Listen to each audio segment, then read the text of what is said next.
You know how a drone works? The key is the propeller. When it's spinning at high speed, it pushes the air downward, which gives the drone upward lift. When the lift is greater than the force of gravity, the drone rises. The other way around, the drone goes down. When the force of lift equals the force of gravity, the drone hovers in the air.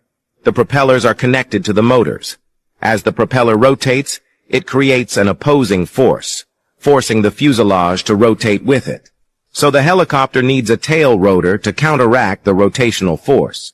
If this design was applied to a drone without a tail rotor, it would just keep spinning. But drones generally have 4 rotors.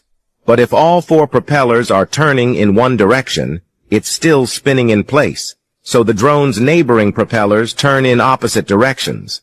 When these 4 propellers are rotating at the same speed, their direction remains the same. But by changing the speed of the diagonal propellers, it can steer. If the back 2 propellers are faster, he'll fly forward. If the side propellers are faster, it will fly left and right. Even if the drone is disturbed by high winds, by increasing the speed of the side propellers, it will always remain stable.